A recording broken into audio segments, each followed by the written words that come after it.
Clark trying to back her down.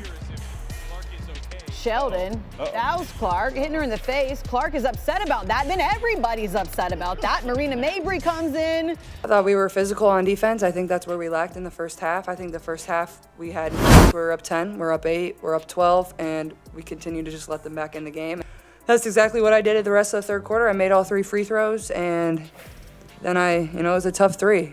I was excited about a 3, and, obviously New York helped us out a little bit to get there, and, it's a hard thing to do, and why wouldn't we celebrate that? We're getting to play for a pool of money. Prior to maybe the second half where we finally got our foot on the gas, that's kind of where we have struggled all season long is. Marina Mabrey just issued an apology, but is it enough? Days after that brutal midcourt collision with Caitlin Clark, and right after headlines linked Clark's name to a heated civil rights debate, Mabrey finally broke her silence. But here's the thing, the words she chose are sparking even more controversy. Was this heartfelt, or just damage control? Stick around, because we're unpacking exactly what she said, why fans are divided, and how this could shape her career moving forward. Quick favor before we move on. If you appreciate this content, consider giving this video a like and subscribing to the channel. Believe it or not, more than 83% of viewers haven't subscribed yet. It's free and only takes a second, but it means the world to us. So did you subscribe already? Great, thank you so much for your support. Now back to the video. It happened so fast that if you blinked, you might have missed it. 1 second a guard in white was slashing toward the rim, the next she was flat on the hardwood, the ball spinning out of bounds. For a brief moment, the arena couldn't decide whether to gasp or go silent. I'm a passionate player, but at the end of the day, I'm here to play basketball, and that's what it is, and my game's going to talk, and that's all that really matters, and I love this game, and I'm going to give it everything I have, so. She decks Clark, tempers flaring on both sides. I thought we were physical on defense. I think that's where we lacked in the first half. I think the first half we had moments where we're up 10, we're up 8, we're up 12, and we continue to just let them back in the game. At the end of the day, I'm here to play basketball, and that's my job. That's what I'm going to do. I was excited. Honestly, the review took too long for me. I wanted to get playing basketball again. And then the name rang out from the announcer's table, and the crowd knew exactly who had taken that hit, Caitlin Clark. Now, the setup to this moment makes it even heavier. The Fever had been trailing by single digits, trying to claw their way back in the third quarter. Clark had been finding her rhythm again after a slow start, knocking down a deep 3, threading passes through traffic. On the other side, Marina Mabrey had been matching that energy, chipping in points, grabbing boards, throwing her body into every defensive rotation. Both players were locked in, neither giving an inch. And with the game tightening up, the pressure was building on every possession. Then came the drive. Clark caught the ball near the top, used a quick crossover to shake her defender, and had a clear lane to attack. Mabrey slid into frame, closing the gap in just a couple steps. It wasn't a soft contest. Clark's head jerked back on contact, her body twisting midair before she hit the floor on her side. The whistle blew instantly. You could hear a split-second pause in the crowd's noise, the kind where everyone processes what just happened at the same time. From the court mics, you could pick up Clark gritting her teeth as teammates helped her up. Fans near the baseline were already on their feet, pointing toward the replay on the big screen. The broadcast cut to slow motion, Mabrey's arm extending, the collision freezing frame by frame. That clip was in people's timelines within minutes. Clark trying to back her down.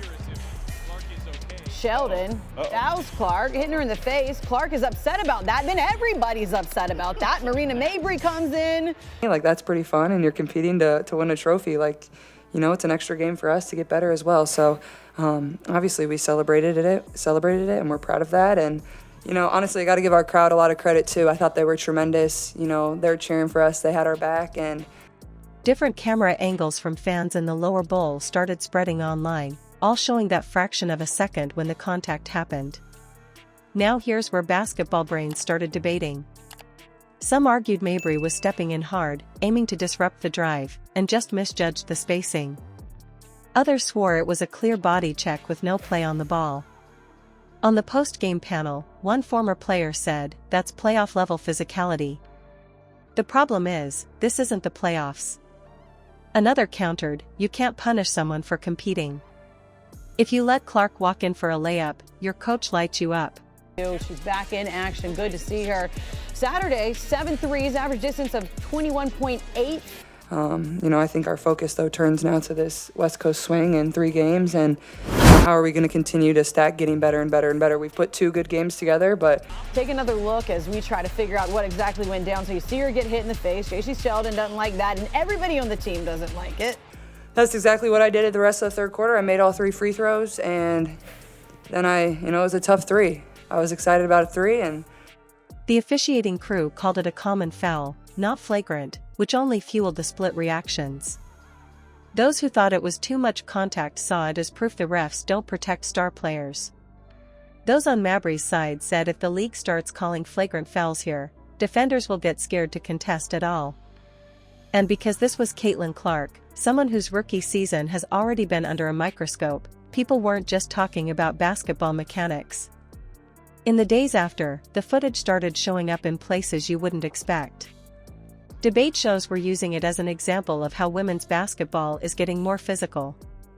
Social media threads started dissecting broader issues, like whether certain players get targeted more because of who they are off the court, or how they represent the sport. This wasn't just a tough foul anymore. We continue to get these leads, these 8-point leads, these 6-point leads, these 10-point leads, and we just let teams back in the game. And with, obviously New York helped us out a little bit to get there, and it's a hard thing to do, and why wouldn't we celebrate that? We're getting to play for a pool of money. Bad shots, turnovers, whatever it is. So I think it's just, we kind of got over the hump there, and then we're able to grow our lead in the fourth quarter. They even cut it to 10 in the fourth quarter, and I thought we really responded well, and we're able to open it up for a pretty comfortable win.